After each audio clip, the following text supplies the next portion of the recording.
राजकुमार यादव आपका स्वागत करता हूँ अपने VK power point study YouTube channel पर। तो चलिए हम बात कर रहे हैं इंग्लिश ग्रामर में थोड़ा सब्जेक्ट। मेरे से कुछ लोगों ने कहा कि आप थोड़ा आर्टिकल समझा दीजिए, तो चलिए मैं एक आर्टिकल का 5-6 मिनट का वीडियो डाले दे रहा हूँ। आर्टिकल आपको बहुत अच्छे समझा दूंगा, मोस्ट इंपॉर्टेंट रहने वाला है आर्टिकल, ठीक है। ऐसा नहीं है कि आर्टिकल आप लोग टेंस बनाने जाते हो कहीं ए एन कहीं भी लगा देते हो, ए एन का कहीं भी प्रयोग कर देते हो, तो उसके बारे में हम डिफाइन कर रहे हैं कब करेंगे, ठीक है। तो चलिए मोस्ट इंपॉर्टेंट चीजें जो हैं, तो आर्टिकल, ठीक है, क्या आर्टिकल। अगर आपने अभी तक मेरा चैनल सब्सक्राइब या लाइक नहीं किया तो कृपया करके चैनल को लाइक और सब्सक्राइब कर दीजिए। मैं आपको आर्टिकल बताने जा रहा हूं, ठीक है। तो आर्टिकल कितने होते हैं? ए एंड द, क्या A and the, A and the, तीनों अलग अलग होते हैं। ए एंड द तीनों अलग अलग होते हैं। तो ए का प्रयोग कहां करते हैं, एंड का प्रयोग कहां करते हैं और द का प्रयोग कहां करते हैं, ठीक है। तो सबसे पहले सीख लेते हैं ए। ए जो हमारा, पहले हमें सबसे पहले तो मेन इंपॉर्टेंट चीज ये है कि आपको इंग्लिश आनी चाहिए। क्या आनी चाहिए? इंग्लिश। इंग्लिश में मतलब क्या, ए बी सी डी जो होती है ना, वो टोटल क्या आनी चाहिए आपको? ए बी सी डी आनी चाहिए। अगर ए बी सी डी आपको नहीं आ रही तो प्रॉब्लम होगा आर्टिकल में, ठीक है। तो चलिए ए बी सी डी हम आपको, अब भाई पढ़ रहे होगे तो निश्चित है कि ए बी सी डी आ रही होगी। अगर नहीं आती है तो वो तैयार कर लीजिएगा, ठीक है। तो वो तैयार कर लीजिएगा ए बी सी डी, तो आपके लिए इंपॉर्टेंट रहेगा आर्टिकल। तो चलिए अभी हंसने वाली बात ही है कि आपको अगर एबीसीडी नहीं आ रही है तो आप आर्टिकल पढ़ना बेकार है आपके लिए, ठीक है। तो एबीसीडी, अब एबीसीडी आ गई, चलो मान लिया आपको एबीसीडी आ गई, तो अब आपको उसमें सीखना है कि हमारा वावेल क्या होता है और कॉन्सोनेंट क्या होता है। वावेल क्या होता है और कॉन्सोनेंट क्या होता है, ठीक है। वावेल कॉन्सोनेंट, वावेल मतलब मीन्स स्वर और कॉन्सोनेंट मीन्स मतलब व्यंजन। अगर इंग्लिश नहीं आती तो हिंदी में कम से कम समझ लीजिए कि स्वर और व्यंजन, ठीक है। तो वावेल हमारे कितना होता है? 5 होता है। क्या कितना होता है? 5। एबीसीडी में अगर आपने, भले भाई अगर आपने ऐसे कुछ अक्षर देखे हो तो समझ जाना कि वावेल इनको कहते हैं, ठीक है।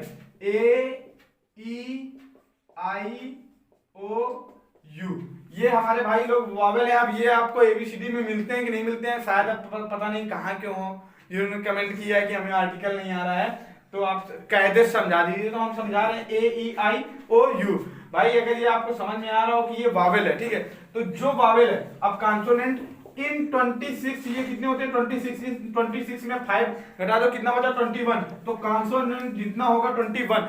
हिंदी की बात आ जाए तो उसमें लास्ट का ए एन और ए एच को छोड़कर जितने भी अक्षर आते हैं हमारे, वो क्या होते हैं? स्वर आते हैं। आप मैच कर लेना कभी, ए बी सी डी जो होती है तो उसमें इन 5 अक्षरों को छोड़ के जो हमारा कैसे का लिखा जाएगा उनमें ये 5 अक्षर नहीं होंगे। बाकी अगर छोटा बड़ा लिखा जाएगा तो उसमें ये अक्षर होंगे, बट अंक और आहार मतलब ए एन और ए एच जरूर पाया जाता है उसमें, एन और एच, ठीक है। तो उसके लिए भी हम बता देते हैं आपको। तो वावेल जो होगा, क्या वावेल होगा?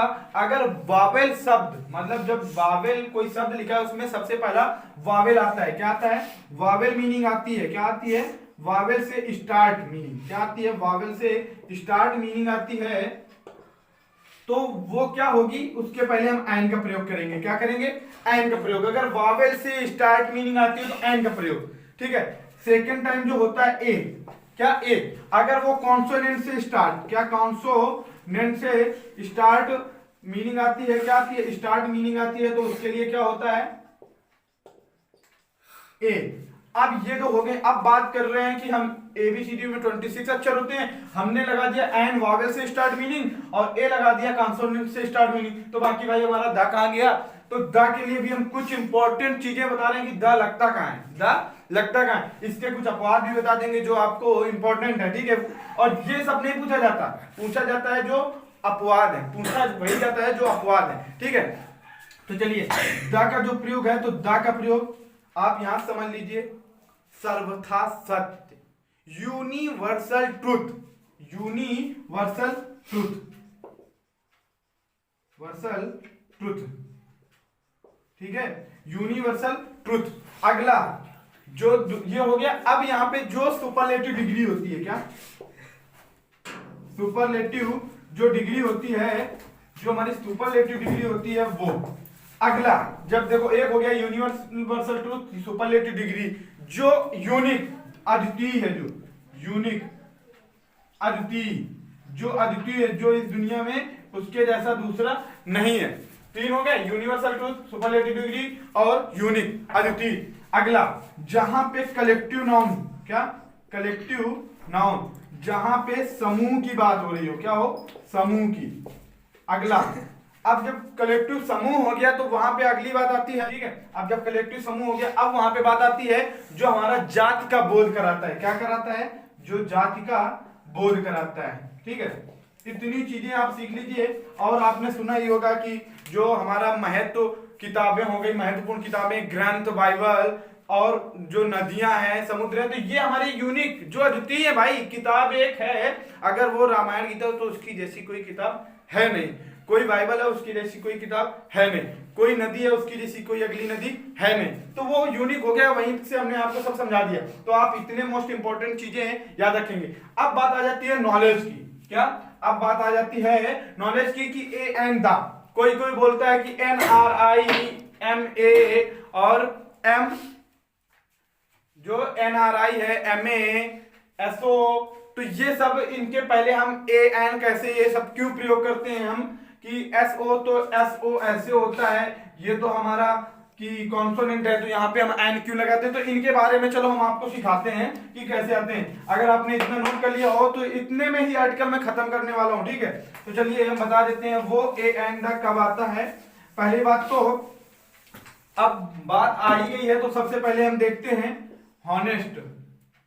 हॉनेस्ट, हॉनेस्ट क्या है, एच हमारा कैपिटल से आया है, कॉन्सोनेंट है, क्या है, कॉन्सोनेंट है, बट इसके पहले हम एंड ही क्यों लगाते हैं, ए हॉनेस्ट मैन क्यों नहीं लिखते, क्योंकि एच हमारा साइलेंट रहता है, यहाँ पे ऑनेस्ट की मीनिंग निकलती है, क्या निकलती है, ऑनेस्ट।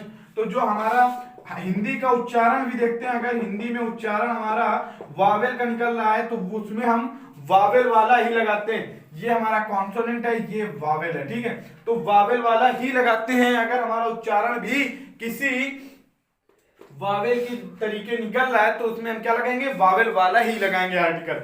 अब बात आती है 1 रुपी, ONE, ठीक है। जब 1 रुपी की बात आ जाती है तो यहाँ पे तो लिखा होता है 1, अब बोलते हो यहाँ पे हमने एन क्यों नहीं लगाया, अरे भाई ओ आया है बट उसका उच्चारण व निकल रहा है, वह हमारा क्या है, कॉन्सोनेंट है, तो इसलिए आप 1 रुपी लगाते हैं, ठीक है। आप बात समझिए कि हमारा जो अगर वो कोई मीनिंग लिखी है तो उसका उच्चारण भी वावेल के अक्षर से ही होगा, तब तो हम वो लगाएंगे, अगर चेंज होता है तो नहीं लगाते। अब बात आ जाती है कुछ मोस्ट इंपॉर्टेंट क्वेश्चनों की, यहीं से हम बता देते हैं। एक होता है NRI, NRI बोलते हैं, इसके पहले हम एन क्यों लगाते हैं, एन क्यों लगाते हैं, तो हम बात बताते हैं ना आपको। इसको हिंदी में लिखो NRI, NRI। इसके देखो पहले अक्षर सब वावेल से मैच हो रहे हैं, इस वजह से एन लगाते हैं। MA, MA, MA, देखो पहले अक्षर इससे क्या हो रहे हैं, वावेल से मैच हो रहे हैं, इस वजह से एन लगाते हैं। MA, MA हो गया। अब बात आती है कोई SO, अभी हमने बताया जैसे SO, SO के पहले क्यों, S हो गया, O हो गया, ये क्या है हमारे पहले अक्षर, इसके क्या है, वावेल ही तो है, इस वजह से एन लगाते हैं। आप ये बात समझिए, आर्टिकल में हमने द के लिए तो आपको मेन इंपॉर्टेंट बातें बता दी, पांच स्टेप में आपको मोस्ट इंपॉर्टेंट बातें बता दी। अब एक बात ये बता रहे हैं कि अगर आपका इंग्लिश मीन वर्ड, इंग्लिश का सबसे पहला अक्षर जो है वो अगर आपका वावेल है, हमने मान लिया वो वावेल है, अगर उसका हिंदी में उच्चारण कर रहे हैं, वावेल का अक्षर निकल रहा है, तब तो हम एन का प्रयोग करेंगे। अगर वो कॉन्सोनेंट का अक्षर आ रहा है हिंदी में बोलने पर और वावेल तुम्हारा इंग्लिश के वर्ड मीन पर दिया है, तो हम वहां पे कॉन्सोनेंट ही लगाएंगे, ना कि वावेल का एन रखेंगे, ठीक है। यदि अब दूसरा, यदि हमारा कोई कॉन्सोनेंट अक्षर पहले दिया हुआ है और उसके आगे हमें एन लगाना है, अगर उसका हिंदी में उच्चारण वावेल के तरीके निकल रहा है, तब हम एक ही जगह एन का प्रयोग करते हैं। तो यहीं से आर्टिकल हमारा होता है खत्म। आर्टिकल एक, ये ए एंड है, ये डिटर्मिनर भी होते हैं, तो ये मोस्ट इंपॉर्टेंट रहने वाला है भाई। ये नहीं है कि ये कक्षा 8th का है कि 9th का है। इंग्लिश कभी ये नहीं पूछती कक्षा 5th के बाद कि आप 8th में हो कि 10th में हो कि 12th में हो कि आप क्या पढ़ रहे हो। इंग्लिश एक बहुत महत्वपूर्ण सब्जेक्ट बन चुका है, तो इसके लिए मैं रोज रोज तो नहीं, कभी कभी वीडियो इंग्लिश के बना देता हूं, क्योंकि मैं मैथ और मशीन ज्यादा पढ़ाता हूं, ठीक है। तो इस वजह से मैं इंग्लिश की वीडियो बना देता हूं। अभी एक लड़के ने कमेंट किया कि सर आर्टिकल बता दीजिए, तो मैं आर्टिकल बताया उसको, ठीक है। तो आर्टिकल ये अच्छा रहने वाला है आपके लिए, मोस्ट इंपॉर्टेंट चीज है जो आपके लिए भविष्य में काम आएगी। आप जाते हैं थ्योरी, जब अनुवाद बना के आते हैं तो आपको जहां ए लगाना चाहिए वहां आप एन लगाते हैं, जहां दा लगाना चाहिए वहां पे एन लगाते हैं, ठीक है। तो ठीक है, बाय, लव यू फ्रेंड। अगर आपने अभी तक मेरा चैनल सब्सक्राइब या लाइक नहीं किया तो आप सब्सक्राइब कर दीजिए और लाइक कर दीजिए और कमेंट बॉक्स पर कमेंट करें और शेयर करें। ऐसे ही वीडियो आपको ऐसी रोज अपडेट मिलती रहेगी आपको मेरी क्लास में।